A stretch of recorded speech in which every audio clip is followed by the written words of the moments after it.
পরবর্তী রাষ্ট্রপতির সম্ভাব্য তালিকায় মির্জা ফখরুল, ডক্টর ইউনূস সহ বেশ কয়েকজন। বিএনপির সর্বোচ্চ ফোরামে হবে প্রার্থী চূড়ান্ত। সেপ্টেম্বরে সংসদ অধিবেশনে এই নির্বাচন। সংবিধান অনুযায়ী যে সমস্ত নিয়ম আছে সেগুলো মেনে দল যা সিদ্ধান্ত নেবে সেটাই হবে চূড়ান্ত। 15 জুলাই থেকে 60 দিনের মধ্যে আমাদের পরবর্তী অধিবেশন হওয়ার কথা সাংবিধানিকভাবে। আশা করি সেই অধিবেশনেই এটা নিষ্পত্তি করা সম্ভব হবে। পদ ছাড়ার পরও আলোচনায় সাবেক রাষ্ট্রপতি শাহাবুদ্দিন। ইসলামী ব্যাংকের শেয়ার জালিয়াতির অভিযোগ। হাইকোর্টে বিএফআইইউ এর প্রতিবেদন, দুদককে তদন্তের নির্দেশ। রাষ্ট্রপতি হওয়ার আগে কিংবা রাষ্ট্রপতি হওয়ার পরে উনি যদি কোনো অনিয়মের সাথে জড়িত থাকেন, উনি কোনো আইন ভঙ্গ করেন, কোনো অপরাধ করেন, সে অপরাধের জন্য তাকে গ্রেফতার করতে কোনো আইনগত বাধা নেই। দেখছিলেন প্রধান শিরোনাম। রাতের সময় সঙ্গে আছে আমি ইমদাদুল হক। এবার অন্যান্য শীর্ষ সংবাদ। সব বাধা মোকাবিলা করে সমৃদ্ধ ও প্রযুক্তি নির্ভর দেশ গড়তে কাজ করছে সরকার। জাতীয় অগ্রাধিকারে সেমিকন্ডাক্টর খাত 2030 সালের মধ্যে লক্ষ্য পূরণের আশা প্রধানমন্ত্রীর। খেলাফত মজলিসকে ছাড়াই সিলেটে 11 দলের সমাবেশ। গণভোটের রায় বাস্তবায়ন না করলে সরকারকে সহযোগিতা করবে না বিরোধী দল। সনদ নিয়ে গড়িমসির অভিযোগ জামাত আমিরের। পুশিন ঘিরে সীমান্তে ফের উত্তেজনা। 22 জনকে ঠেলে পাঠানোর চেষ্টা রুখে দিল বিজিবি। রাখাইনে বিমান হামলার জেরে বাংলাদেশমুখী রোহিঙ্গারা অনুপ্রবেশ ঠেকাতে টহল জোরদার। রাজধানীর খাবার পানিতে বিপজ্জনক পিফাসের অস্তিত্ব। উচ্চমাত্রার রাসায়নিকে হুমকিতে জনস্বাস্থ্য। পর্যালোচনা কমিটি গঠনের 8 মাসেও কোনো ব্যবস্থা নেয়নি ওয়াসা। প্রশ্ন ফাঁসের প্রতিবাদে ছাত্র আন্দোলনের মুখে ভারতের শিক্ষামন্ত্রীর পদত্যাগ। গণতন্ত্রের বিজয় আখ্যা ককরোচ জনতা পার্টির। কর্মসূচি প্রত্যাহারের ঘোষণা।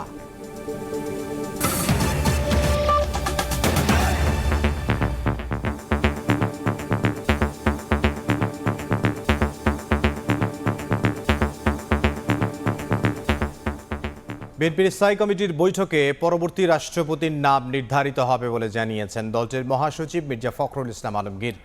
আর আইনমন্ত্রী জানিয়েছেন সেপ্টেম্বরের সংসদ অধিবেশনে হবে নতুন রাষ্ট্রপতি নির্বাচন।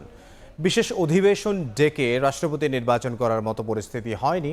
সদ্য বিদায়ী রাষ্ট্রপতির বিরুদ্ধে মামলা থাকলে খতিয়ে দেখা হবে বলেও মন্তব্য করেন আইনমন্ত্রী। মেয়াদ শেষ হওয়ার প্রায় 2 বছর আগেই স্বাস্থ্যগত কারণ দেখিয়ে দায়িত্ব থেকে সরে দাঁড়িয়েছেন দেশের 22তম রাষ্ট্রপতি মোহাম্মদ শাহাবুদ্দিন। কে হচ্ছেন পরবর্তী রাষ্ট্রপতি, এই আলোচনা এখন তুঙ্গে। শনিবার সকালে রাজধানীর সিরডাপ মিলনায়তনে এক অনুষ্ঠানে আইনমন্ত্রী বলেন, পরবর্তী রাষ্ট্রপতি নির্বাচনের জন্য 24 অক্টোবর পর্যন্ত সময় আছে, তাই বিশেষ অধিবেশনের প্রয়োজন নেই। 24 অক্টোবর পর্যন্ত আমাদের হাতে সময় আছে, সুতরাং বিশেষ অধিবেশন ডাকার মতো কোনো পরিস্থিতি এখন তৈরি হয়নি। যেহেতু 60 দিনের মধ্যে আমাদের 15 জুলাই থেকে 60 দিনের মধ্যে আমাদের পরবর্তী অধিবেশন হওয়ার কথা সাংবিধানিকভাবে, আশা করি সেই অধিবেশনেই এটা নিষ্পত্তি করা সম্ভব হবে। সদ্য বিদায়ী রাষ্ট্রপতির বিরুদ্ধে কোনো মামলা থাকলে তা খতিয়ে দেখা হবে বলেও জানান আইনমন্ত্রী। এটা যারা করেছেন, কি উদ্দেশ্যে করেছেন, তাদের উদ্দেশ্য কি, সৎ উদ্দেশ্য না অসৎ উদ্দেশ্য, এগুলো দেখি, আমরা যাচাই বাছাই করে দেখব, সময় হলে দেখব।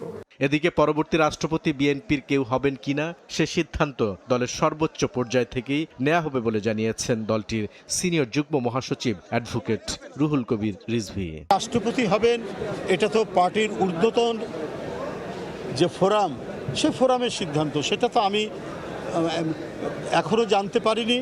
তারা নেবেন, যখনই নেবেন আপনারা বুঝতে পারবেন। দলের স্থায়ী কমিটির বৈঠকে পরবর্তী রাষ্ট্রপতির নাম নির্ধারিত হবে বলে জানিয়েছেন বিএনপি মহাসচিব মির্জা ফখরুল ইসলাম আলমগীর। বগুড়ায় সাংবাদিকদের প্রশ্নের জবাবে একথা জানান তিনি। বিএনপি সভা করবে, মিটিং করবে, স্ট্যান্ডিং কমিটির মিটিং হবে, বিএনপির ডিসিশন হবে, এরপরে জানতে পারবেন। সংবিধান অনুযায়ী যে সমস্ত নিয়ম আছে সেগুলো মেনে দল যা সিদ্ধান্ত নেবে সেটাই হবে চূড়ান্ত। তিনি জানান, সংবিধান অনুযায়ী দল যাকে মনোনীত করবে তিনিই হবেন দেশের 23তম রাষ্ট্রপতি।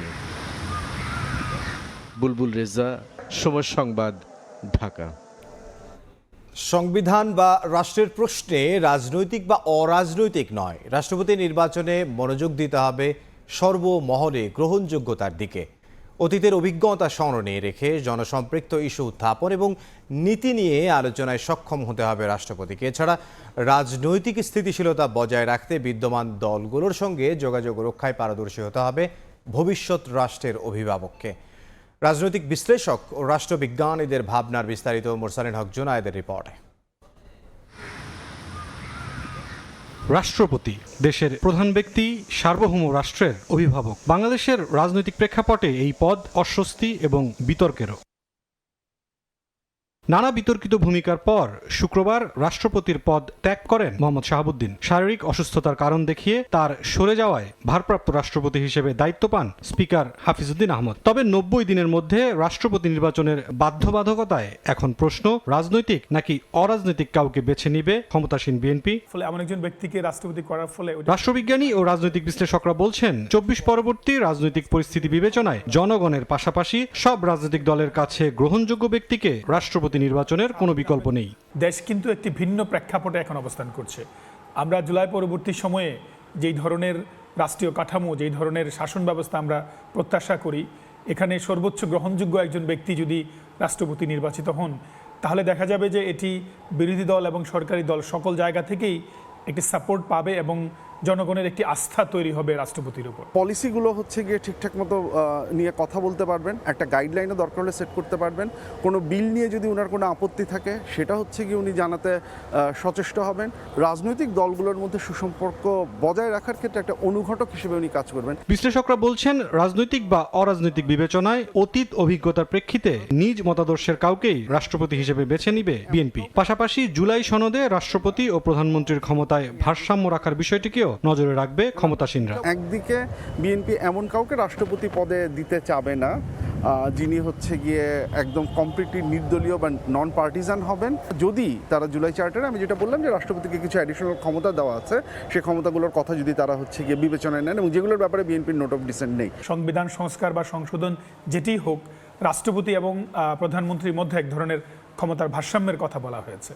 তো এই ভারসাম্যটি যদি প্রতিষ্ঠা করা হয়, সেই ক্ষেত্রে রাজনৈতিকভাবে যিনি দক্ষ, যার প্রজ্ঞা আছে, সে যদি রাষ্ট্রপতি না থাকে, তাহলে এই ভারসাম্যের জায়গাটি কিন্তু রক্ষা করা সম্ভব হবে না। দেশের ২৩তম রাষ্ট্রপতি হিসেবে এখন পর্যন্ত ৬ জনের নাম বেশ জোরে সোরে উচ্চারিত হচ্ছে, যার মধ্যে ৪ জন বিএনপির নীতি নির্ধারণী ফোরামের সদস্য, একজন সাবেক বিচারপতি এবং অবশিষ্ট জন সরকারের চুক্তিভিত্তিক সচিব। আছে ডক্টর মোহাম্মদ ইউনূসের নামও।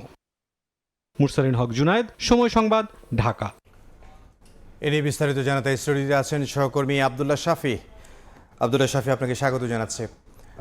গতকালই রাষ্ট্রপতি 22তম রাষ্ট্রপতি মোহাম্মদ শাহাবুদ্দিন তিনি পদত্যাগ করেছেন এবং নতুন রাষ্ট্রপতি নির্বাচন সেপ্টেম্বরের দিকে হবে বলে আইনমন্ত্রী জানিয়েছেন। এ তালিকায় 6 জনের নাম বেশ শোনা যাচ্ছে, আপনি যদি একটু বিস্তারিত বলতেন। দেখুন, নতুন রাষ্ট্রপতি কে হবেন এই নিয়ে কিন্তু দলের পক্ষ থেকে বলা হচ্ছে কিভাবে কোন প্রক্রিয়া নির্বাচিত হবে। তবে যেই নামগুলো আসলে আসছে সেগুলো গণমাধ্যমে কয়েকদিন ধরে আলোচনা হচ্ছে। কিছুক্ষণ আগেও আমরা আমাদের স্টোরিতে প্রতিবেদনে দেখছিলাম। তো এখন পর্যন্ত রাষ্ট্রপতি তো বঙ্গভবনেই আছেন, আগামীকাল হয়তো তিনি গুলশানের বাসভবনে উঠতে পারেন, এরকম একটা খবর কিন্তু আমরা শুনতে পাচ্ছি।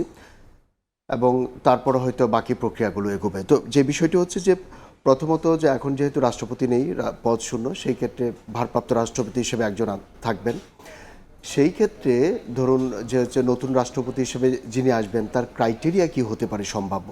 নাম তো অনেকেরই আছে, রাজনৈতিক হবে নাকি অরাজনৈতিক হবে, নাকি নতুন কাউকে নিয়ে আসবেন। কারণ বাংলাদেশের পার্সপেক্টিভে রাষ্ট্রপতি কিন্তু একটি বিতর্কিত পদ কিন্তু বলাই যায়। কারণ যারা এতদিন পর্যন্ত স্বাধীনতা পরবর্তী সময়ে রাষ্ট্রপতি হয়েছেন, খুব কম মানুষ আছেন যারা খুব সহি সালামতে তারা বিদায় নিতে পেরেছেন। এরকম নজির কিন্তু বাংলাদেশের কোনো না কোনো বিতর্ক কিন্তু তাদের পিছনে লেগেই ছিল। এবং সবশেষ যে তার বিরুদ্ধে যে স্বৈরাচারের দোষর একটা তকমা ছিল, কিন্তু এরপরেও সাংবিধানিক ধারাবাহিকতা রক্ষার কারণে তাকে রাখা হয়েছে, কিন্তু শেষ পর্যন্ত তাকে সরিয়ে দেওয়া হয়েছে। এখন এমন এক সময় সরানো হয়েছে যে কাকে কীভাবে নিয়ে আসবে সেই প্রশ্নগুলো আসছে। তবে দলটির পক্ষ থেকে মির্জা ফখরুল ইসলাম আলমগীর যেটি বলেছেন যে তারা দলটির স্থায়ী কমিটির বৈঠক হবে, সেই স্থায়ী কমিটির বৈঠকে আলোচনা হবে কাকে দেওয়া যায়, সেটা দল থেকে হতে পারে নাকি দলের বাইরে অন্য কাউকে হতে পারে, সেই বিষয়গুলো আসবে। কারণ দলের বাইরেও কিন্তু আমলা কিংবা আরও অনেক বড় বড় মানুষের নাম কিন্তু আমরা শুনতে পাচ্ছি। তবে এই জায়গায় আমার কাছে মনে হয় রাজনৈতিক বিবেচনাই দেওয়া উচিত। কারণ একটা রাজনৈতিক বিশ্লেষকরা কিন্তু বলছেন যে বাংলাদেশের প্রেক্ষাপটে রাজনৈতিক দলগুলোর সঙ্গে বিভিন্ন ইস্যু যখন তৈরি হয়, জনমুখী ইস্যু যখন তৈরি হয়, জনগণের কথা বলতে হয়, তিনি যেহেতু রাষ্ট্রের অভিভাবক, সেই ক্ষেত্রে যিনি জনগণের কথা বলতে পারবেন, যখন সরকার কোনো সিদ্ধান্ত নিতে পারছে না বা মন্ত্রণালয় থেকে সেভাবে আসছে না, তখন তিনি জনগণের হয়ে কথা বলবেন, নির্দেশনা দিতে পারেন, এইরকম সক্ষম কাউকে লাগবে এবং যিনি সর্বমহলে খুব বেশি মানে প্রভাবশালী বা গ্রহণযোগ্য হতে পারেন এরকম। আরেকটা বিষয় হচ্ছে যেটি বলা হচ্ছিল এখানে যে রাজনৈতিক দলগুলোর মধ্যে যখন বিভাজন তৈরি হয় রাজনৈতিক ক্ষেত্রে বিভিন্ন সময় কিন্তু আমরা এটা দেখেছি, তখন রাষ্ট্রপতি নিজে স্বপ্রণোদিত হয়ে এইগুলো হচ্ছে কিভাবে মিটমাট মিটিগেশন করা যায় সেই উদ্যোগটা নিতে পারেন, সেই ক্যাপাবিলিটি যেতে থাকে এই ধরনের একজন রাষ্ট্রপতি কিন্তু আসলে বাংলাদেশের রাজনৈতিক কালচারের ক্ষেত্রে সবচেয়ে ভালো বলে মনে হয়। সেই ক্ষেত্রে হয়তো আশা করা যায় যে রাজনৈতিক দলের পক্ষ থেকেই যাকে অনেক বেশি সুধী হিসেবে জানেন, বিজ্ঞজন হিসেবে জানেন, তাকে আসলে নির্বাচিত হয়তো করা হবে সেপ্টেম্বরের শুরুর দিকে। তা আরেকটা প্রশ্ন যেটি যে ইসলামী ব্যাংকের শেয়ার জালিয়াতির অভিযোগ উঠেছে রাষ্ট্রপতির বিরুদ্ধে, তার বিরুদ্ধে কি আসলে আইনানুগ ব্যবস্থা নেওয়া হবে কিনা? আইনমন্ত্রী বলেছে যে তদন্তের নির্দেশও দেওয়া হয়েছে দুদককে। একটা বিষয় যে হচ্ছে উনি তো আগামীকাল উঠছেন, মানে রাষ্ট্রপতির যখন এই যে পদত্যাগ করার পরে উনি কিন্তু বলছিলেন যে উনি মানে সংবিধানের 51 ধারা অনুযায়ী তাকে দায় মুক্তি দেওয়া হয়েছে, তার বিরুদ্ধে কোনো কিছুই করা যাবে না। এই নিয়ে কিন্তু সোশ্যাল মিডিয়া সব জায়গায় লেখালেখি হচ্ছে। মানে স্বাভাবিকভাবেই প্রশ্নগুলো আসছে যে তিনি বঙ্গভবন ছাড়ার পর যখন আগামীকাল নিজ বাসায় যাবেন তখন তিনি কি খুব মানে স্বস্তিতে জীবনযাপন করবেন? এই যে স্বস্তিতে যে জীবনযাপন করবেন কি করবেন না, এই নিয়ে আসলে আজকে আমাদের একটি প্রতিবেদন আছে। আমাদের প্রতিবেদক আসিফ মোহাম্মদ সিয়াম একটি প্রতিবেদন করেছেন যেখানে বলা হয়েছে যে তিনি ইসলামী ব্যাংক লোপাটের সঙ্গে হাজার হাজার কোটি টাকা লোপাটের সঙ্গে জড়িত, তিনি শেয়ার জালিয়াতির সঙ্গে জড়িত ছিলেন এবং এই নিয়ে বাংলাদেশ ব্যাংকের যে আর্থিক গোয়েন্দা সংস্থা তারা একটি প্রতিবেদন দিয়েছে এবং এটিকে দুদক তারা অধিকতর তদন্তের জন্য নির্দেশনা দিয়েছে আদালত। এই নিয়ে আমাদের একটি প্রতিবেদন আছে, চলুন সেটি দেখে আসি। দেশের ব্যাংকিং ইতিহাসে কেলেঙ্কারির শীর্ষে দীর্ঘদিন ধরে আলোচনায় ইসলামী ব্যাংক লুটপাটের ঘটনা। এর পেছনে সদ্য পদত্যাগ করা রাষ্ট্রপতি মোহাম্মদ শাহাবুদ্দিনের সংশ্লিষ্টতার অভিযোগ বারবার উঠলেও ছিল না কোনো প্রমাণ। কিন্তু বাংলাদেশ ব্যাংকের আর্থিক গোয়েন্দা সংস্থা BFIU এর এক তদন্ত প্রতিবেদনে উঠে এসেছে মোহাম্মদ শাহাবুদ্দিনের দুর্নীতির ফিরিস্তি। 2017 সালে সরকারের মদদে ইসলামী ব্যাংকের একচ্ছত্র নিয়ন্ত্রণ নেয় S Alam group. Bank company আইনের একের পর এক ধারা ভেঙে 82% শেয়ারের নিয়ন্ত্রণ নেয় গ্রুপটি। সে সময় GMC বিল্ডার্স নামে এক প্রতিষ্ঠানের প্রতিনিধি হিসেবে ইসলামী ব্যাংকের পরিচালকের দায়িত্ব পান শাহাবুদ্দিন চুপ্পু। পরে তাকে ব্যাংকের ভাইস চেয়ারম্যানও করা হয়। দেশের রাষ্ট্রপতি হওয়ার আগ পর্যন্ত বহাল ছিলেন সেই পদে। BFIU এর এক তদন্ত প্রতিবেদনে উঠে এসেছে একাধিক ভূমিফোর কোম্পানির নামে ব্যাংকের 72% শেয়ার দখল করে এস আলম গ্রুপ। সময় সংবাদের হাতে আসা 42 পাতার তদন্ত প্রতিবেদনে দেখা গেছে কিভাবে এসব কোম্পানির মাধ্যমে ব্যাংক থেকে টাকা বের করে ফের শেয়ার কিনেছে জালিয়াত চক্র। 5 আগস্টে পট পরিবর্তনের পর হাইকোর্টের নির্দেশে 2025 সালের 29 অক্টোবর তদন্ত প্রতিবেদন জমা দেয় BFIU। রিপোর্টটি পর্যবেক্ষণ করে 4টি স্বাধীন নিরীক্ষা প্রতিষ্ঠান। পরে মোহাম্মদ শাহাবুদ্দিনের সংশ্লিষ্টতা উল্লেখ করে প্রতিবেদন দেয় তারা, যা যাচাই বাছাই করে অনুমোদন দিয়েছে লন্ডন ভিত্তিক বিশ্বখ্যাত ফরেনসিক প্রতিষ্ঠান দ্য লয়েড। সুপ্রিম কোর্টের আইনজীবী জানান, তদন্ত রিপোর্ট থাকলেও সাংবিধানিক বাধায় রাষ্ট্রপতির বিরুদ্ধে ব্যবস্থা নেওয়া সম্ভব হচ্ছিল না। তারা কনফার্ম করেছেন যে অন্তত 72% কোম্পানি, যে 24টা শেয়ার হোল্ডিং কোম্পানি ছিল, এরা সবাই এস আলম সংশ্লিষ্ট প্রতিষ্ঠান এবং তারা বিভিন্ন সময় ব্যাংক থেকে কোনোভাবে টাকা বের করে সেই টাকাকে বিভিন্নভাবে ঘুরিয়ে এনে ইসলামী ব্যাংকের শেয়ারগুলো ক্রয় করেছেন। তার মধ্যে GMC বিল্ডার্স নামে একটা কোম্পানি আছে যেটার সাথে আপনি যার কথা বললেন তিনি একসঙ্গে ইনভলভ ছিলেন। আরও চাঞ্চল্যকর তথ্য হলো 21 জনের বিরুদ্ধে ইসলামী ব্যাংকের হাজার হাজার কোটি টাকা আত্মসাতের অভিযোগে 2025 সালে মামলা করে ক্ষতিগ্রস্ত ইসলামী ব্যাংক, যেখানে অভিযুক্তদের তালিকায় 12 নম্বরে আছেন সাবেক রাষ্ট্রপতি শাহাবুদ্দিন। পরে অভিযোগ তদন্তের নির্দেশ দেন আদালত। উনি রাষ্ট্রপতি হওয়ার আগে যদি কোনো ফৌজদারি অপরাধ করে থাকেন বা ফৌজদারি অপরাধের সাথে সংশ্লিষ্ট থাকেন, তাহলে রাষ্ট্রপতি পদ থেকে উনি পদত্যাগ করার পরে কিংবা অপসারিত হওয়ার পরে তাকে সেই সমস্ত অপরাধের জন্য গ্রেফতার করতে, তাকে আইনের মুখোমুখি করতে, তদন্ত করতে কিংবা সাজা দিতে কোনো বাধা আইনে নাই। ইসলামী ব্যাংকের শেয়ার সংক্রান্ত মামলাটি হাইকোর্টে এখনো চলমান। আসিফ মোহাম্মদ সিয়াম, সময় সংবাদ, ঢাকা। এই যে মামলাটি এখনো হাইকোর্টে চলমান রয়েছে, তিনি রাষ্ট্রপতি ছিলেন দেখে তার বিরুদ্ধে ব্যবস্থা নেওয়া যায়নি, তাহলে এখন তো তিনি পদত্যাগ করেছেন, তাহলে কি ব্যবস্থা সেটা নেওয়া হবে কিনা? না, সেটি তো নিশ্চয়ই আইনের ব্যাপার এবং আইনজ্ঞরা বলবেন। এবং কিন্তু আমার কাছে এই প্রতিবেদন থেকে একটা বিষয় মনে হয়েছে যে আগে দেখতাম যে হচ্ছে মাছের তেল দিয়ে মাছ ভাজা হতো, কইয়ের তেল দিয়ে কই ভাজা, এরকম একটা ব্যাপার ছিল কিন্তু আগে, কিন্তু এখন যদিও নাই। এই প্রতিবেদন থেকে যেটি দেখা গেল যে GMC কোম্পানি একটি ভুইফুর কোম্পানি, সেটি 102 কোটি টাকা লোন নিল ব্যাংক থেকে, আবার সেই টাকা দিয়েই ব্যাংকের শেয়ার কিনলো। মানে কি পরিমাণ জালিয়াতি ছিল আসলে ব্যাপারটা, মানে ছোট্ট একটা। আর এছাড়া তো অন্যান্য বিষয়গুলো আছে, সেই নিয়ে আসলে BFIU বাংলাদেশ ব্যাংকের যে আর্থিক গোয়েন্দা সংস্থা, তারা একটা প্রতিবেদন, বিস্তর লম্বা প্রতিবেদন দিয়েছে আদালতে, এবং সেই প্রতিবেদন অনুযায়ী দুদককে আদালত নির্দেশনা দিয়েছেন যে এখন এই মামলাটিকে কি আপনি রাজনৈতিক মামলা বলে মনে করেন কিনা? না, যেহেতু মামলাটি করছে ইসলামী ব্যাংক, ইসলামী ব্যাংক তো কোনো রাজনৈতিক প্রতিষ্ঠান না, এটি একটা আর্থিক প্রতিষ্ঠান। বাংলাদেশের মানে অর্থনীতি সচল রাখার ক্ষেত্রে কিন্তু ইসলামী ব্যাংকের একটা বড় অবদান আছে। সেক্ষেত্রে এটা রাজনৈতিক মামলা কোনোভাবেই বলা যায় না। এখানে ইসলামী ব্যাংকের যারা ক্ষতিগ্রস্ত হয়েছেন হাজার হাজার কোটি টাকা লোপাট বা অর্থ পাচারের কারণে, তাদের পক্ষ থেকে এই মামলাটি করা হয়েছে। তো এই মামলাটি যখন সচল, এখন তো সচল হবেই স্বাভাবিকভাবে, যেহেতু 5 আগস্টের পরে মামলাটি মানে আদালত তদন্তের নির্দেশ দিয়েছে, এবং সেটা এখন দুদক তদন্ত করে দেখবে আসলে কী হয়েছিল। এবং তিনি দুদকের একসময় কমিশনার ছিলেন, কিন্তু তো দুদক যেহেতু এটা হাত দিয়েছে, সেই ক্ষেত্রে দুদক তার প্রসিডিউর অনুযায়ী কাজগুলো করবে। আর বাংলাদেশ ব্যাংকও এই নিয়ে যেহেতু ফাইল নাড়াচাড়া করছে স্বাভাবিকভাবে, এবং একই সঙ্গে আমাদের সবচেয়ে গুরুত্ব দিয়ে দেখার দরকার যে আইনমন্ত্রী যে কথাটি বলেছেন, যদি এইরকম বিষয় থাকে তাহলে সেগুলো আমরা খতিয়ে দেখব। তার মানে একটা প্রচ্ছন্ন ইঙ্গিত কিন্তু পাওয়া যাচ্ছে যে সামনের দিনগুলোতে সাবেক রাষ্ট্রপতি মোহাম্মদ শাহাবুদ্দিন খুব বেশি স্বস্তিতে আরামদায়ক জীবনযাপন করতে পারছেন না আসলে। জি, আপনাকে অসংখ্য ধন্যবাদ আমাদেরকে সময় দেওয়ার জন্য। আপনাকে অসংখ্য ধন্যবাদ। আমাদের সঙ্গে যুক্ত হয়েছিলেন সহকর্মী আব্দুল্লাহ শাফি। পথ ছাড়ার পরও সব বাধা মোকাবিলা করেই দেশকে এগিয়ে নিতে চায় সরকার, গড়তে চায় স্বনির্ভর, সমৃদ্ধ ও প্রযুক্তি নির্ভর দেশ। কৃষি, পোশাক শিল্প, প্রবাসী আয়ের পাশাপাশি জাতীয় অগ্রাধিকারে রাখা হবে সেমিকন্ডাক্টর খাত। 2030 সালের মধ্যে লক্ষ্য পূরণের আশাবাদের কথা জানালেন প্রধানমন্ত্রী তারেক রহমান। সকালে রাজধানীর তেজগাঁওয়ে national semiconductor symposium and BEAR summit 2026 এর উদ্বোধনী অনুষ্ঠানে একথা বলেন প্রধানমন্ত্রী।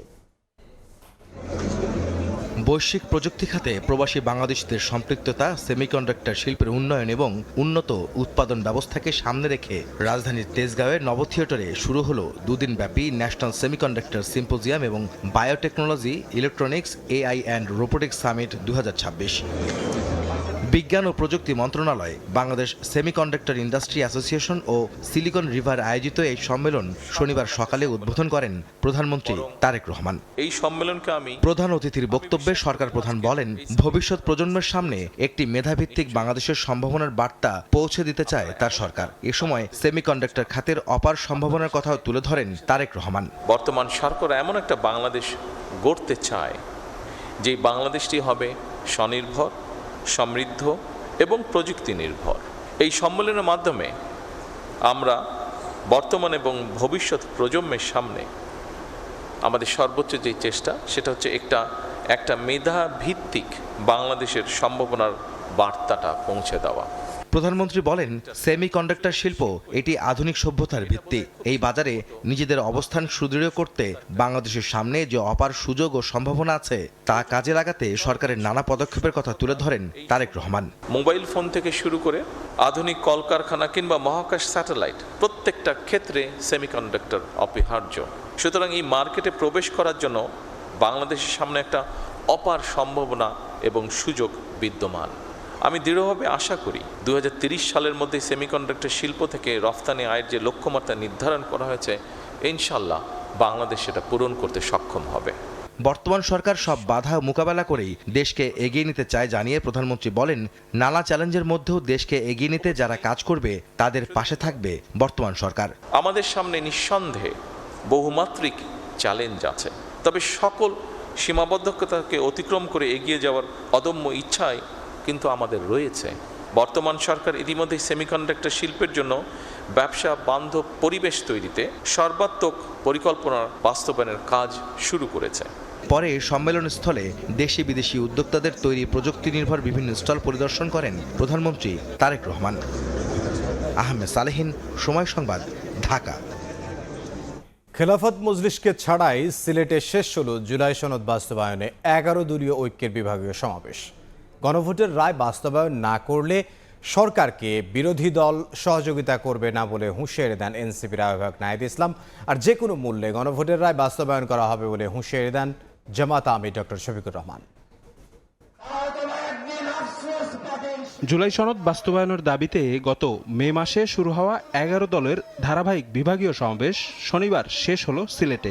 সমাবেশ ঘিরে সকাল থেকে জোটের কর্মী সমর্থকদের ভিড় বাড়ে নগরীর আলিয়া মাদ্রাসা মাঠে। তবে এদিন মঞ্চে দেখা যায়নি জোটের শরিক খেলাফত মজলিসের নেতাদের।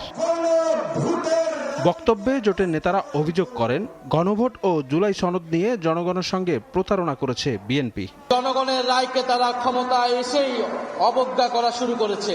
তাদের 31 দফাতে সংবিধান সংস্কার কমিশনের কথা উল্লেখ থাকলেও নির্বাচিত হওয়ার পরেও সংস্কার কি তারা ভুলে গিয়েছে। যতদিন পর্যন্ত জুলাই বিপ্লবের লক্ষ্য অর্জিত না হবে ততদিন পর্যন্ত আমরা ঐক্যবদ্ধ আন্দোলন চালিয়ে যাব ইনশাআল্লাহ। সরকারের সমালোচনা করে জামায়াত আমির শফিকুর রহমান হুঁশিয়ারি দেন, যে কোনো মূল্যে জুলাই সনদের বাস্তবায়ন করা হবে। এখন কোনো ধানাই পাড়াই মানি না, গণভোটের গণরায় বাস্তবায়ন করতে হবে। আপনারা উভয়ে ভোট চেয়েছেন, সরকারি দল ভোট চেয়েছেন, বিরোধী দল ভোট চেয়েছেন, আমাদেরকে হা ভোট দিতে বলেছেন, আমরা হা ভোট বিজয়ী করে দিয়েছি। এখন আমাদের হা ভোটের বাস্তবায়ন দেখতে চাই।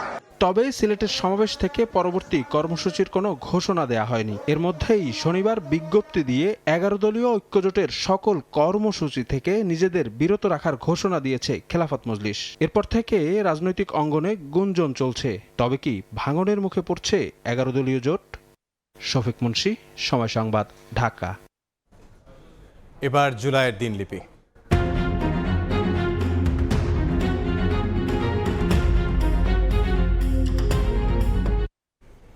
উত্তাল জুলাইয়ের 25 তারিখ হাসপাতালে লাশের সারি আর আহতদের আর্তনাদ উপেক্ষা করে তৎকালীন প্রধানমন্ত্রী শেখ হাসিনা ছুটে যান মেট্রো রেল স্টেশনে। হত্যাকাণ্ডের বিচার কিংবা আহতদের চিকিৎসা নিয়ে নির্বিকার থাকলেও মেট্রো স্টেশনের জন্য আবেগ আপ্লুত হন তিনি। ব্যাপক সমালোচনার মুখে সেদিন বিকেলে ঢাকা মেডিকেল কলেজ হাসপাতালে আহতদের দেখতে যান শেখ হাসিনা। এদিন অ্যামনেস্টি ইন্টারন্যাশনাল প্রতিবেদনে জানায়, আন্দোলন দমনে প্রাণঘাতী অস্ত্র ব্যবহার করছে পুলিশ। আন্দোলনকারীদের উপর অভিযান বন্ধের আহ্বান জানায় জাতিসংঘ, অ্যামনেস্টি ইন্টারন্যাশনাল এবং যুক্তরাষ্ট্র ও কানাডা সহ কয়েকটি দেশ। উত্তাল জুলাইয়ের 25 তারিখের বিস্তারিত জানাচ্ছেন নাজবুস সালেহী। 25 জুলাই 2024। মর্গে তখন অসংখ্য লাশের সারি, হাসপাতালে মৃত্যুর সঙ্গে পাঞ্জা লড়ছে হাজার হাজার মানুষ। আহত ও নিহত স্বজনদের আহাজারিতে পুরো দেশ যখন স্তব্ধ, তখন কারফিউ শেষে শেখ হাসিনা হাসপাতালে নয়, ছুটে যান মেট্রো স্টেশন পরিদর্শনে। এ সময় উন্নয়নের কথা বলতে গিয়ে কান্না ভেজা চোখে আবেগ আপ্লুত হয়ে পড়েন তিনি। অথচ দেশব্যাপী হত্যাকাণ্ডের বিচার কিংবা আহতদের চিকিৎসা নিয়ে একটি কথাও বলেননি। এটা বিশ্বাস হতে চায় না যে এদেশে মানুষেরা করতে পারে। শেখ হাসিনার সেদিনের কর্মকাণ্ডকে অভিনয় আখ্যা দিয়ে ছাত্র নেতারা বলছেন, জুলাই শহীদদের অবজ্ঞার কারণে আন্দোলন আরও বেগবান হয়, তীব্র ক্ষুব্ধ হয়ে ওঠে ছাত্র জনতা। মানুষের জন্য মায়া দেখাচ্ছ না, কিন্তু মেট্রো রেলের জন্য মায়া দেখাচ্ছ, বিটিভির জন্য দেখাচ্ছ। তারপরে এটি সামাজিক যোগাযোগ মাধ্যমে নেতাকর্মীরাই, আন্দোলনকারীরাই একটি বয়ান করেছিলেন যে নাটক কম করো প্রিয়।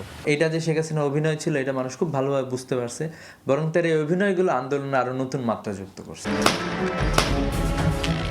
আন্দোলন দমনে পুলিশ প্রাণঘাতী অস্ত্র ব্যবহার করছে বলে উঠে আসে অ্যামনেস্টি ইন্টারন্যাশনালের প্রতিবেদনে। জাতিসংঘ, অ্যামনেস্টি ইন্টারন্যাশনাল, যুক্তরাষ্ট্র, কানাডা সহ কয়েকটি দেশ আন্দোলনকারীদের ওপর অভিযান বন্ধের আহ্বান জানায়। আন্দোলনে অংশ নেওয়া ছাত্রনেতারা বলছেন, আন্দোলনের কর্মসূচি দেশীয় গণমাধ্যমে জানানোর পাশাপাশি আন্তর্জাতিক চাপ তৈরি করতে বৈশ্বিক বিভিন্ন সংগঠনকে প্রতিনিয়ত সার্বিক পরিস্থিতি অবগত করতেন তারা, যার কারণে 25 জুলাই বৈশ্বিক এমন বার্তা আসে বলে মত তাদের। আমাদের সমন্বয়কদের মধ্যেই কয়েকজন ছিলেন যারা আন্তর্জাতিক মিডিয়ার সাথে কানেক্টেড ছিলেন, কেউ কেউ কাজও করতেন।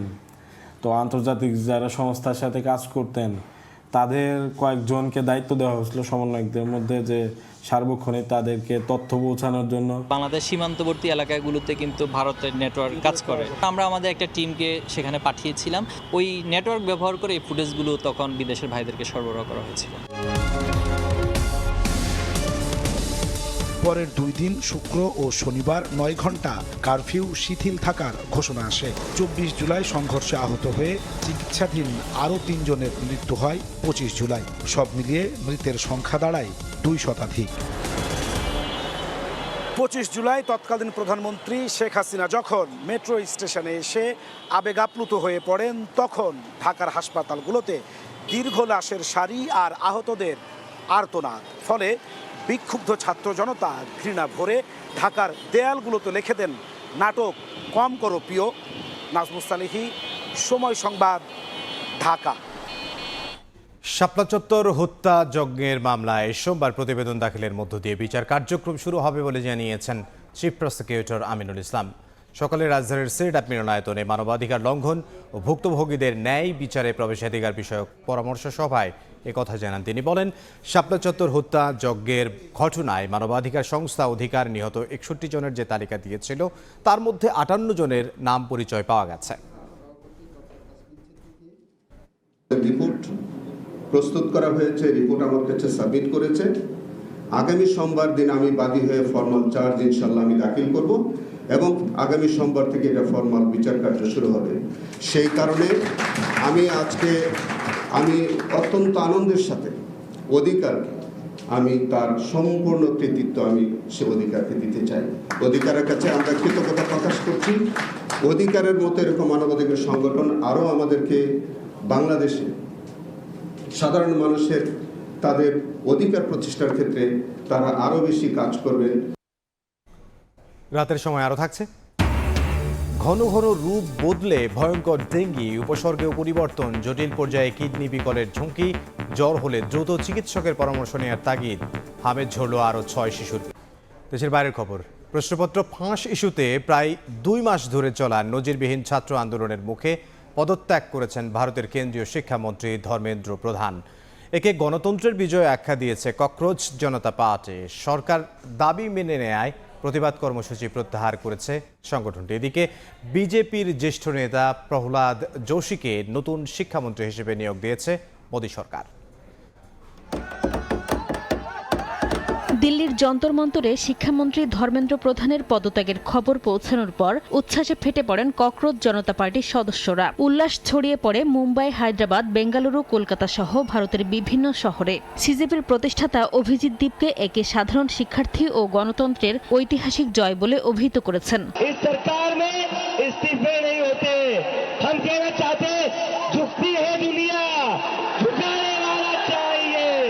পদত্যাগের বিষয়টি জানিয়ে শিক্ষার্থীদের উদ্দেশ্যে লেখা একটি চিঠি এক্সে পোস্ট করেছেন ধর্মেন্দ্র প্রধান। সেখানে তিনি লেখেন, যন্তর মন্তর এবং সারা দেশে সৃষ্ট পরিস্থিতিকে যেন কোনো রাষ্ট্রবিরোধী শক্তি কাজে লাগাতে না পারে, কোনো শিক্ষার্থীর ভবিষ্যৎ যেন আইনি জটিলতায় আটকে না যায়, এসব বিবেচনা করে পদত্যাগপত্র জমা দিয়েছেন তিনি। শিক্ষামন্ত্রীর পদত্যাগের পর নিজেদের আন্দোলন তাৎক্ষণিকভাবে প্রত্যাহার ঘোষণা করেছে সিজেপি। কেন্দ্রীয় মন্ত্রী জেপি নাড্ডা ও জিতেন্দ্র সিংয়ের সঙ্গে যৌথ সংবাদ সম্মেলনে তারা জানায়, সরকার সব দাবি মেনে নিয়েছে। পাশাপাশি আন্দোলনে অংশ নেওয়া শিক্ষার্থীদের বিরুদ্ধে দায়ের করা মামলা প্রত্যাহার, ভবিষ্যতে তাদের বিরুদ্ধে কোনো ব্যবস্থা না নেয়া এবং নিট প্রশ্নপত্র ফাঁস সংক্রান্ত ঘটনায় আত্মহত্যা করা শিক্ষার্থীদের পরিবারকে সর্বোচ্চ ক্ষতিপূরণ দেওয়ার আশ্বাসও দিয়েছে কেন্দ্রীয় সরকার। টানা আন্দোলনের মুখে ধর্মেন্দ্র প্রধানের পদত্যাগের ঘটনায় শিক্ষার্থীদের অভিনন্দন জানিয়েছেন বিরোধী দলীয় নেতা রাহুল গান্ধী। এটি শিক্ষা ব্যবস্থা পুনর্গঠনের পথে বড় পদক্ষেপ উল্লেখ করে তিনি বলেন, গণতন্ত্র, সংবিধান ও নিজেদের ভবিষ্যৎ রক্ষায় তরুণদের এই লড়াই সফল হয়েছে। একই সঙ্গে সিজেপিকে অভিনন্দন জানিয়েছেন সমাজকর্মী সোনম ওয়াংচুক, আম আদমি পার্টির নেতা অরবিন্দ কেজরিওয়াল সহ বিভিন্ন দলের নেতারা। নাসরিন রুমি, সময় সংবাদ। থামছে না ভারত থেকে বাংলাদেশে পুশিনের চেষ্টা। ঝিনাইদহ, দিনাজপুর ও ফেনীতে 22 জনকে ঠেলে পাঠানোর চেষ্টা ব্যর্থ করে দেয় বিজিবি। এসবের সীমান্তে কিছু সময়ের জন্য উত্তেজনা ছড়িয়ে পড়ে। সীমান্তে বিজিবি ও বিএসএফ এর মুখোমুখি অবস্থান। বিএসএফ এর পক্ষ থেকে পুশিং এর চেষ্টা করায় উত্তপ্ত বাক্য বিনিময় বিজিবির সঙ্গে। শনিবার ভোরে দিনাজপুরের বিরামপুর উপজেলার ভাইগড় সীমান্ত দিয়ে 9 জনকে ঠেলে পাঠানোর চেষ্টা করে বিএসএফ। বিজিবি ও গ্রামবাসীর বাধায় তাদের ভারতীয় ভূখণ্ডে ফিরিয়ে নেওয়া হয়।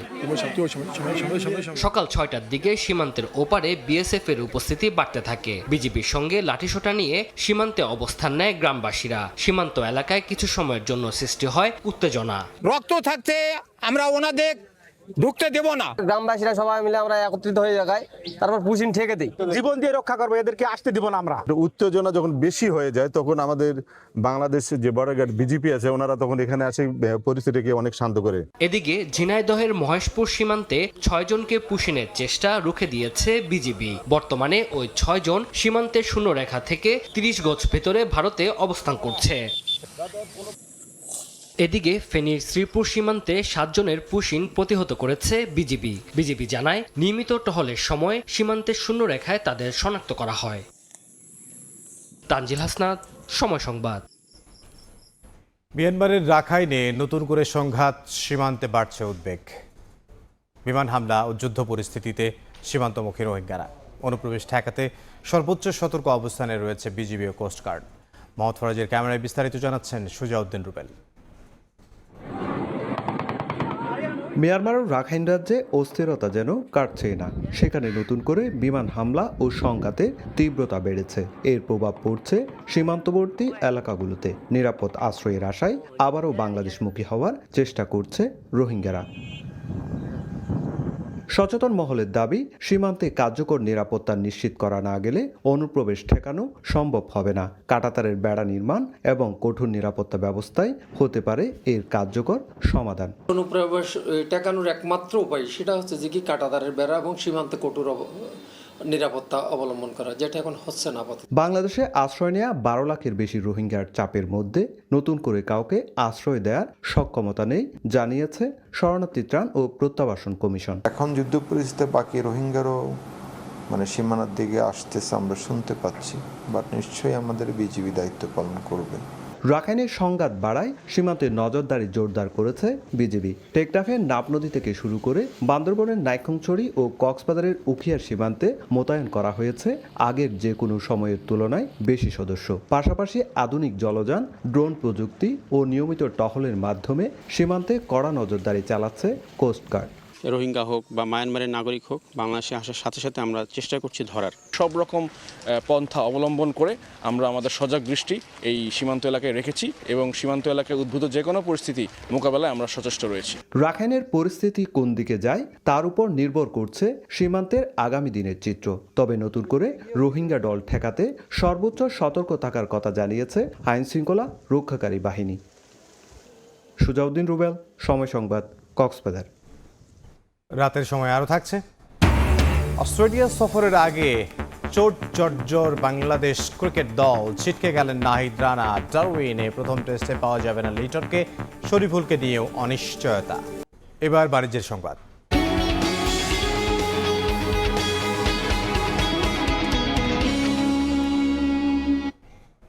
বিশ্বের 60 দেশে আরোপ করা মার্কিন শুল্ক বাংলাদেশের জন্য উদ্বেগজনক নয়, কারণ আগের শুল্কের মেয়াদ শেষ হওয়ায় একই হারে আবার তা আরোপ করা হচ্ছে নতুন করে। বরং বাংলাদেশের 10% বিপরীতে প্রতিদ্বন্দ্বী দেশ চীন, ভিয়েতনামের ঘাড়ে পড়া 12.5% শুল্কে নতুন সম্ভাবনা দেখছেন উদ্যোক্তারা। এ অবস্থায় কূটনৈতিক সম্পর্কে কৌশলী হওয়ার তাগিদ অর্থনীতিবিদদের। MS আরেফিনের report. বিশ্ব বাণিজ্যে মার্কিন প্রেসিডেন্ট ট্রাম্পের শুল্ক নীতি বহাল রাখতে নতুন কৌশলে ওয়াশিংটন। জোরপূর্বক শ্রম প্রতিরোধে কার্যকর ব্যবস্থা নেওয়া হয়নি এমন অভিযোগ তুলে 60টি দেশের পণ্যের ওপর আরোপ করেছে 10 থেকে 12.5% শুল্ক। নতুন শুল্কের আওতায় ভারত, বাংলাদেশ, পাকিস্তান, কম্বোডিয়ার পণ্যে 10% শুল্ক বসানো হয়েছে। চীন, ভিয়েতনামের জন্য যা 12.5%। প্রধান প্রতিদ্বন্দ্বীদের তুলনায় বাংলাদেশের শুল্ক ভার কম হওয়ায় সম্ভাবনা দেখছেন উদ্যোক্তারা। যদি এইটা হয় তাহলে অন্তত ভিয়েতনামের সাথে যে আমাদের প্রতিযোগিতার যে সক্ষমতা ইউএস মার্কেটে, সেটা কিছু হলেও আমাদের প্রতিযোগিতার সক্ষমতা বৃদ্ধি পাবে। চলতি বছরের শুরুতে যে 10% সাময়িক বৈশ্বিক শুল্ক আরোপিত করেছিল ট্রাম্প প্রশাসন, তার মেয়াদ শেষ হয়েছে 24 জুলাই। ওই দিন থেকেই কার্যকর হয়েছে নতুন শুল্ক হার। উদ্যোক্তারা বলছেন এতে নতুন শুল্কের চাপ বাড়ছে না। পৃথিবীর এমন দেশ থেকে আমরা র মেটেরিয়াল সোর্স করি যেখানে ফোর্স লেবার ব্যবহৃত হয়, সেটার পরিপ্রেক্ষিতে এই 10% ট্যারিফ ইম্পোজ করা হয়েছে, যেটা 122 যে সেকশন সেটা 10% যেটা ছিল সেটা রিপ্লেস হচ্ছে। এই হলো আমাদের আন্ডারস্ট্যান্ডিং। সুতরাং নতুন করে কোনো ট্যারিফ ইম্পোজ হচ্ছে না। নেতিবাচক রপ্তানি আয়ের কঠিন সময়ে মার্কিন শর্ত যেন বাড়তি চাপ তৈরি করতে না পারে সে ব্যাপারে সরকারকে কৌশলী হওয়ার পরামর্শ অর্থনীতিবিদদের। কূটনৈতিক দক্ষতার মাধ্যম দিয়ে হোক, রাজনৈতিক দক্ষতার মাধ্যম দিয়ে হোক, বাংলাদেশের যে রপ্তানি বাজারগুলো রয়েছে, যে রপ্তানি গন্তব্যগুলো রয়েছে, সেই রপ্তানি বাজারের সাথে আমাদের নেগোসিয়েশন করতে হবে। রপ্তানির পথে থাকা পণ্য আগামী 28 জুলাই দিবাগত রাত 12টা 1 মিনিট পর্যন্ত যুক্তরাষ্ট্রে পৌঁছালে সেসব পণ্যের ক্ষেত্রে আগের শুল্ক হারই বহাল থাকবে। MS আরিফিন, সময় সংবাদ, ঢাকা। যুক্তরাষ্ট্র যে অভিযোগে বাংলাদেশের উপর বাড়তি শুল্ক আরোপ করেছে তা ভিত্তিহীন বলে মন্তব্য করেছেন বাণিজ্যমন্ত্রী খন্দকার আব্দুল মুক্তাদির। সকালে সিলেটে এক অনুষ্ঠানে এই মন্তব্য করেন তিনি। যে অভিযোগের উপর ভর করে এটি করা হয়েছে সেই অভিযোগটার কোনো ভিত্তি নাই। ব্যালেন্স অফ পেমেন্টের জন্য যদি প্রেসিডেন্টের কাছে মনে হয় কোনো দেশের উপরে ট্যারিফ আরোপ করবে, সেটা সর্বাধিক 150 দিনের জন্য বলবৎ করতে পারে। প্রতিদিন যে পানি পান করছেন, রান্নায় ব্যবহার করছেন কিংবা শিশুদের খাবার তৈরি করছেন, সেই পানি কতটুকু নিরাপদ? ঢাকা ওয়াসার পানিতে শনাক্ত হয়েছে বিপজ্জনক রাসায়নিক পিফাস, যা ক্যান্সারের ঝুঁকি বাড়াতে পারে বলে সতর্ক করেছেন গবেষকরা।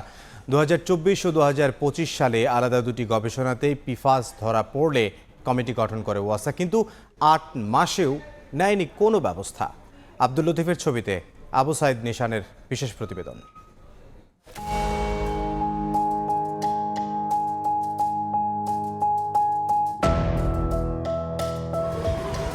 বর্তমানে রাজধানীতে ওয়াসার বিশুদ্ধ পানির এটিএম বুথের সংখ্যা 350টি, গ্রাহক সংখ্যা 8 লাখের বেশি। প্রতিদিন গড়ে 13 লাখ লিটার পানি বিক্রি হয়। পান করা, রান্না, শিশুদের খাবার তৈরি সবকিছুতেই ব্যবহার হচ্ছে এই পানি, কিন্তু সেই পানিতেই মিলেছে এমন রাসায়নিক যা নিয়ে বাড়ছে উদ্বেগ। শেরেবাংলা কৃষি বিশ্ববিদ্যালয় ও সুইডেনের উমেয়া বিশ্ববিদ্যালয়ের যৌথ গবেষণায় ঢাকার ওয়াসার বিভিন্ন জোন থেকে সংগ্রহ করা পানির নমুনায় শনাক্ত হয়েছে পিফাস, বিভিন্ন কীটনাশকের অবশিষ্টাংশ এবং ওষুধজাত রাসায়নিক, অথচ জানেন না নগরবাসী। এটা তো সাংঘাতিক জিনিস, তাই না? আপনার জীবনের ঝুঁকিপূর্ণ কোনো ব্যাপার পানিতে থেকেই থাকে, তাহলে তো ওয়াসা কর্তৃপক্ষকে তো এটা সজাগ হওয়া দরকার। মানুষ অসুস্থ হয়ে পড়বে, তাতে আমাদেরও ক্ষতি। আমিও তো এখন পানির লেগে আসছি।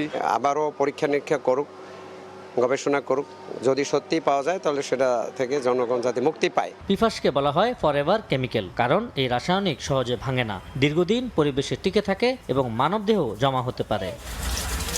এর আগে এসডো ও আইপেনের গবেষণায়ও ঢাকার ওয়াসার কলের পানিতে উচ্চমাত্রার পিফাসের উপস্থিতি পাওয়া যায়। ওই গবেষণার নমুনা যুক্তরাষ্ট্রের ব্রাউন ইউনিভার্সিটি সহ আন্তর্জাতিক গবেষণাগারে বিশ্লেষণ করা হয়। কিছু নমুনায় PFOA ও PFOS এর মতো উচ্চ ঝুঁকির পিফাস এবং আন্তর্জাতিকভাবে নিষিদ্ধ কিছু পিফাসও শনাক্ত হয়। তাহলে এটা সোর্সটা আইডেন্টিফাই করতে হবে এবং দরকার হলে আরও ইনডেপথ স্টাডি করতে হবে। 26 সালে এসেও আমরা দেখছি না যে তেমন কোনো উদ্যোগ সরকারের পক্ষ থেকে বা ওয়াসার পক্ষ থেকে নেওয়া হয়েছে। বিশেষজ্ঞরা বলছেন, দীর্ঘদিন এ ধরনের রাসায়নিকের সংস্পর্শে থাকলে লিভার ও কিডনির ক্ষতি, হরমোনের ভারসাম্যহীনতা, রোগ প্রতিরোধ ক্ষমতা দুর্বল হওয়া সহ নানা স্বাস্থ্য ঝুঁকি তৈরি হতে পারে। কিছু পিফাস দীর্ঘমেয়াদে ক্যান্সারের ঝুঁকিও বাড়াতে পারে। ধীরে ধীরে ক্যান্সারের দিকে ধাবিত হব, নানা ধরনের অর্গানে গিয়ে এটা ইম্প্যাক্ট ক্রিয়েট করবে, এটা লিভারকে নষ্ট করবে, ফলে এটাকে খুবই জরুরি ভিত্তিতে পদক্ষেপ নেওয়া উচিত। এদিকে গবেষণা প্রতিবেদনের উপর ভিত্তি করে কমিটি গঠন করে ওয়াসা। 8 মাস পেরিয়ে গেলেও এখনো কোনো ফলাফল প্রকাশ করেনি তারা। এ বিষয়ে ওয়াসার ব্যবস্থাপনা পরিচালক বলছেন, গবেষণার ফলাফল তারা পর্যালোচনা করছেন। আমরা আগে আমাদের লেভেলে আমাদের দেশে যে আমাদের যে অ্যাপারেটাস আছে না, এটা কিন্তু ইউরোপিয়ান স্ট্যান্ডার্ড, আমরা দেখি না এখানে কি আছে। তবে প্রশ্ন থেকেই যায়, একের পর এক গবেষণায় একই ধরনের দূষণের তথ্য সামনে আসার পরও কেন কার্যকর পদক্ষেপ নেওয়া হচ্ছে না? ওয়াসার পানিতে পাওয়া যাচ্ছে বিষাক্ত রাসায়নিক পদার্থ পিফাস। এ নিয়ে কমিটি গঠন করে ঢাকা ওয়াসা, কিন্তু এতদিনও কেন ফলাফল প্রকাশ পায়নি তা নিয়ে জনমনে উঠেছে প্রশ্ন। দ্রুত সময়ের মধ্যে গবেষণা প্রতিবেদনে আসা ফলাফল নিয়ে ওয়াসার কার্যকারিতা তুলে ধরার উপর জোর দেন স্থানীয় বাসিন্দারা। আবু সাইদ নিশান, সময় সংবাদ, ঢাকা। বিভিন্ন সময়ে ডেঙ্গি পাওয়া যাচ্ছে বিভিন্ন রূপে, পরিবর্তন হচ্ছে উপসর্গেও। চিকিৎসকরা বলছেন, তীব্র জ্বর ও ব্যথার সঙ্গে ডায়রিয়া এমনকি জটিল পর্যায়ে বিকল করে দিতে পারে কিডনি সহ অন্যান্য অঙ্গও। তাই বেশি জ্বর হলে অবহেলা না করে দ্রুত চিকিৎসকের পরামর্শ নেওয়ার তাগিদ বিশেষজ্ঞদের। বিস্তারিত জানাচ্ছেন মনির হোসাইন। দেশব্যাপী বাড়ছে ডেঙ্গু রোগীর সংখ্যা। প্রতিদিনই হাসপাতালে ভর্তি হচ্ছে নতুন রোগী, আর যোগ হচ্ছে মৃত্যুর তালিকায়ও। চলতি বছর ডেঙ্গু আক্রান্তের সংখ্যা ছাড়িয়েছে 12,000 আর মৃত্যু হয়েছে 40 জনের। চিকিৎসকরা বলছেন ডেঙ্গু এখন দেশব্যাপী পাওয়া যাচ্ছে সারা বছরই, তবে শঙ্কার বিষয় রোগটির ধরন নিয়ে। তাদের মতে নানা সময়ে ডেঙ্গু পাওয়া যাচ্ছে ভিন্ন রূপে, পরিবর্তন আসছে ধরনেও। তীব্র জ্বর ও ব্যথার সঙ্গে ডায়রিয়া, এমনকি জটিল পর্যায়ে বিভিন্ন অঙ্গ বিকল করে দিতে পারে। ডেঙ্গু এক্সপান্ডেড সিনড্রোম মানে ডেঙ্গুর সাথে বিভিন্ন অর্গান বা অঙ্গকে ইনভলভ করছে, যেমন হেপাটিক ফেইলিউর, অনেক সময় কিডনি ফেইলিউর, অনেক সময় দেখা যায় brain involvement, heart involvement. So dengue কিন্তু প্রতিনিয়ত তার সিমটমসে বদলাচ্ছে এবং বিভিন্ন সময় বিভিন্ন রূপে আমরা পাচ্ছি। উপসর্গের সঙ্গে চিকিৎসার পদ্ধতিও বদলাতে হয় জানিয়ে চিকিৎসক জানান, সঠিক সময়ে সঠিক চিকিৎসা নিলে 90% ডেঙ্গু রোগী সুস্থ হয়ে যান। ডেঙ্গুর মৃত্যুগুলো কিন্তু প্রতিরোধযোগ্য। যদি সঠিক সময় রোগ শনাক্ত করতে পারি, সঠিক চিকিৎসা দিতে পারি, তাহলে কিন্তু রোগী সম্পূর্ণভাবে ভালো হয়ে যায়। এদিকে এক এক বছর এক এক ধরনের উপসর্গ হওয়ায় কমিটি গঠন করে ডেঙ্গু ব্যবস্থাপনা গাইডলাইন পরিবর্তন ও প্রান্তিক পর্যায়ে প্রশিক্ষণের ব্যবস্থা করার পরামর্শ জনস্বাস্থ্য বিশেষজ্ঞের।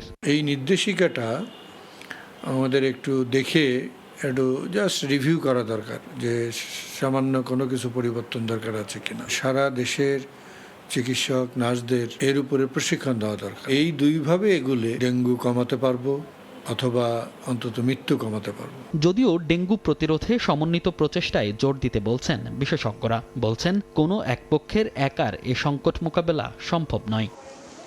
মনির হোসাইন, সময় সংবাদ, ঢাকা। হাম ও উপসর্গে দেশে আরও 6 জনের মৃত্যু হয়েছে। 6 জনই ঢাকা জেলার বাসিন্দা। সরকারি হিসেব অনুযায়ী গত 15 মার্চ থেকে এ পর্যন্ত উপসর্গে মারা গেছেন মোট 721 জন। আর ল্যাবে পরীক্ষায় নিশ্চিত হওয়া হামে মৃত্যু হয়েছে 95 জনের। সব মিলিয়ে দেশে হাম ও উপসর্গে মৃত্যুর সংখ্যা দাঁড়িয়েছে 816 জনে। স্বাস্থ্য অধিদপ্তরের প্রতিবেদন বলছে, গত 24 ঘন্টায় সারা দেশে নতুন করে আরও 613 জনের শরীরে হামের উপসর্গ দেখা দিয়েছে।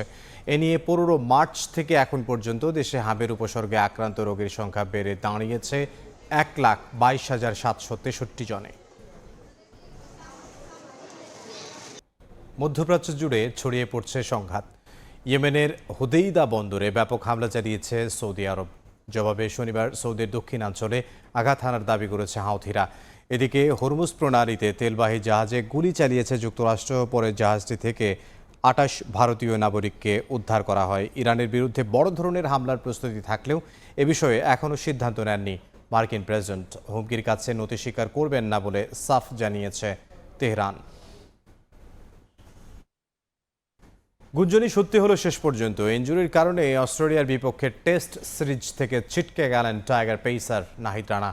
সংবাদ বিজ্ঞপ্তিতে বিষয়টি নিশ্চিত করেছে বিসিবি। তবে শুধু নাহিদ রানা নয়, ইনজুরি আছে আরও কয়েকজনের। ডারউইনে প্রথম টেস্টের দলে লিটন দাস যে থাকছেন না তাও নিশ্চিত করেছে বিসিবির মেডিকেল বিভাগ। বাঁ পায়ের কাফ মাসলের চোট থেকে সেরে ওঠার চিকিৎসা চলছে তার। সিঙ্গাপুরের চিকিৎসকের পরামর্শ মেনে তার রিকভারি সেশন চলবে। পরে 13ই অগাস্ট ফিটনেস টেস্ট দেবেন লিটন। এছাড়া প্রথম টেস্টে শরীফুলকে পাওয়ার সম্ভাবনাও ক্ষীণ। 29 জুলাই থেকে আবারও বোলিং শুরু করবেন তিনি। 12ই অগাস্ট হবে তার ফিটনেস টেস্ট। ওয়ার্কলোড বিবেচনা করে দ্বিতীয় টেস্টের জন্য দলে রাখা হতে পারে শরীফুলকে।